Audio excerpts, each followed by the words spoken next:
dans la nature de ce pays, d'ici, c'est-à-dire le Berry, qui est une nature, surtout en allant vers Crevant, vers la Creuse. Je dirais, elle est mamelonnée, elle a des mamelons, elle a des formes arrondies qui vont aller en se fendant, en se creusant, se ravinant plus bas vers Bonnat, au-delà de Guéret. Mais moi, j'allais rarement si loin. Je faisais toujours le même tour, toujours. Les chiens le savaient. Elles tournaient toujours à gauche, à tel endroit, dans tel autre petit passage à droite. Ensuite, là, elles avaient une grande surface pour courir. Et selon mon demi-tour, c'était évidemment l'envers qui se reproduisait. Mais s'il n'y avait pas le demi-tour, mais une sorte de grand arc de cercle, c'était le grand tour que je faisais revenant par la patte d'oie. Le chien aussi est comme moi. Le chien, pour sortir, il passe ici, en dessous du grillage, dans le trou qu'il a fait, et il ne passera jamais avant ni après. Toujours là, il ne faut pas lui boucher son trou. Il sortira en allant vers la gauche tout le temps, et il sera perdu si on sort et qu'on va aller vers la droite dans le fond de la cour. D'abord, il ira à gauche pour ensuite venir vers le fond de la cour. En disant une sorte de manie, au fond, ce n'est pas le mot. Je suis sûr qu'il y a, derrière tous les gestes que nous faisons, il y a comme une préparation à ce que nous ne pouvons plus du tout célébrer et que moi je veux maintenir pour moi. Quand le matin j'arrive, même là, je viens d'arriver. Alors là, je suis dans le grand atelier, c'est là que j'ai mis le micro et le petit appareil.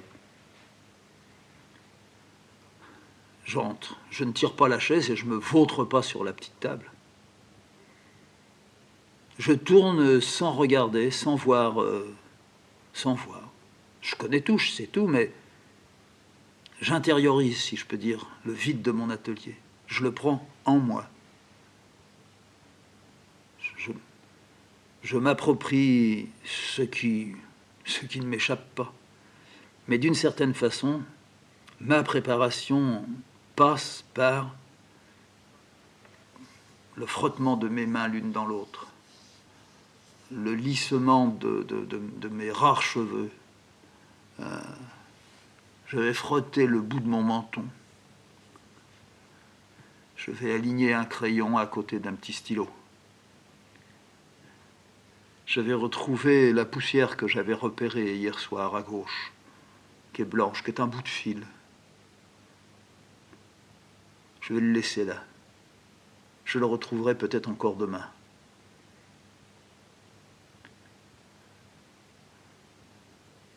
Si j'ai pris une note la veille au soir, qui pourrait me relancer le lendemain matin, c'est-à-dire hier soir, je suis sans souhait et sans envie. C'est ce que j'ai mis hier au soir. Je m'étais couché, j'ai dit à Cécilia, une seconde, j'ai oublié ma montre à côté, je me suis levé, c'était pas vrai.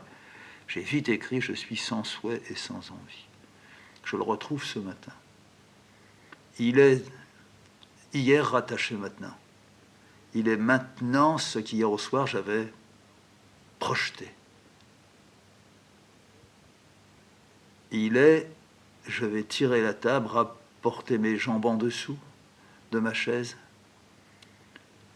Je vais écouter un peu dehors, un peu en moi. Quand je m'installe comme ça le matin, j'ai l'impression que mon cœur bat beaucoup plus fort et fait beaucoup plus de bruit.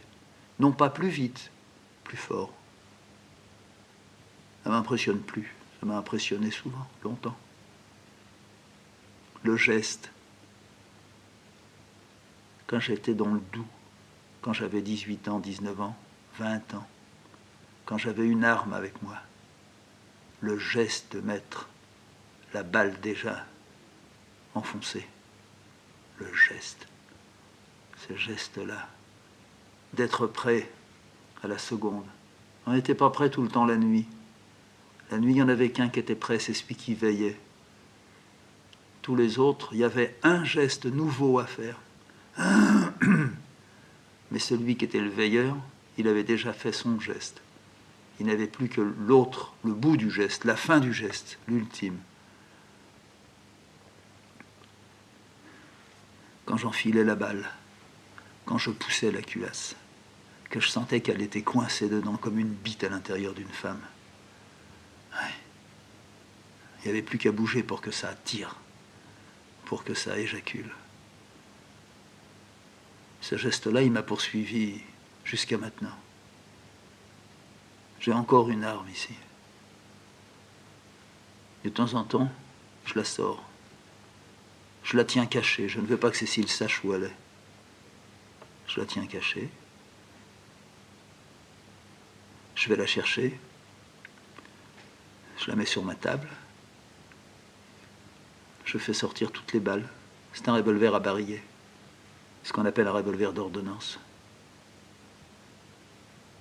Je les fais sortir, je nettoie les balles. Elles sont propres, mais je les nettoie. Je les touche avec mes doigts. Elles sont en cuivre. La culasse est en cuivre. Il y a un petit peu de verre de gris dessus, depuis toujours. Mais les balles sont bonnes. Je souffle dans le canon. Je passe un petit peu de coton dedans. Ça sort propre. Et quand même, il y a une petite trace. Je remets les balles dans le barillet. Je retire le cran d'arrêt. Je rajeunis de 40 ans. Et je ne rajeunis pas de 40 ans, même de 50 maintenant. Avec un quelconque plaisir.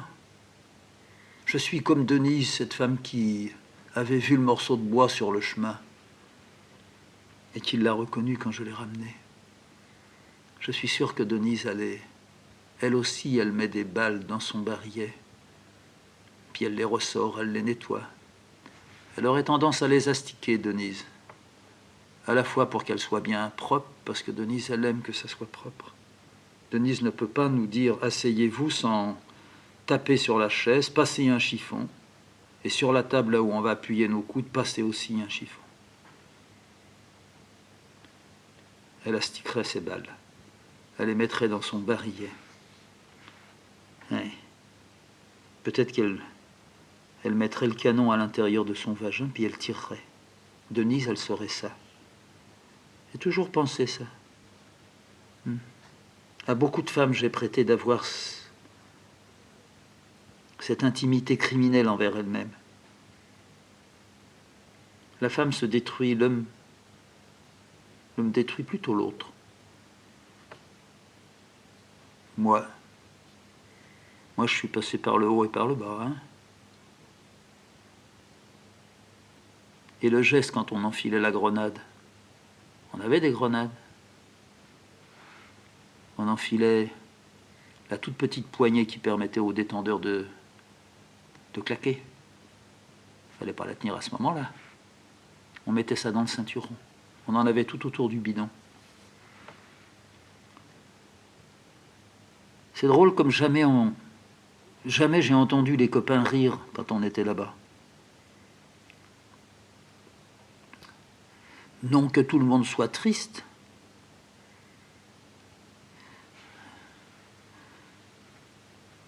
Et tous avaient des gestes. Plus ou moins beaux, plus ou moins élégants. J'aime les gestes élégants, moi. J'aimais le geste de mon oncle retirant sa casquette, mais d'abord d'un doigt la faisant reculer vers la nuque. D'un doigt. Il la passait en dessous, vers le front, en dessous la visière, puis il la poussait un petit peu en arrière. Tout de suite, il avait un air, non pas détendu, mais un air entendu. Il nous regardait, là. Ma mère disait « Arrête, tu nous fais peur, Édouard ». Mais Édouard ne voulait pas nous faire peur. Édouard, il avait besoin, avec son doigt, de prendre possession du lieu où il se trouvait, c'est-à-dire la pièce, notre pièce, sa pièce. Peut-être qu'elle n'a pas été suffisamment sa pièce pour qu'il en arrive à faire ce qu'il a fait.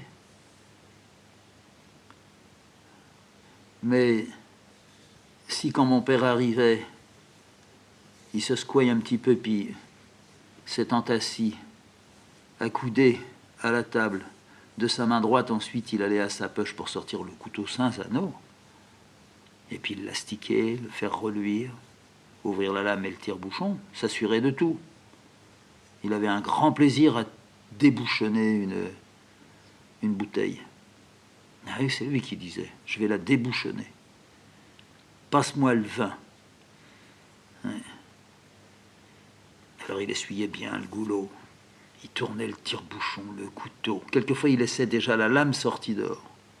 Ce qui fait qu'il y avait cette espèce de menace au fur et à mesure qu'il enfonçait là. Ça lui rasait la main. Et puis, tout à coup, il tirait. Il avait l'air de faire des efforts jusqu'au jour où moi, j'ai voulu déboucher une bouteille et j'ai trouvé ça tout à fait simple. Sans effort, on pouvait sortir un bouchon. Enfin, à peine en tirant, mais pas l'espèce de concentration qu'il y mettait, à croire qu'il était déjà en train de boire quand il tirait sur le bouchon. Il aimait que ça fasse aussi du bruit. Il ajoutait, le vin sera bon. C'était du vin très ordinaire.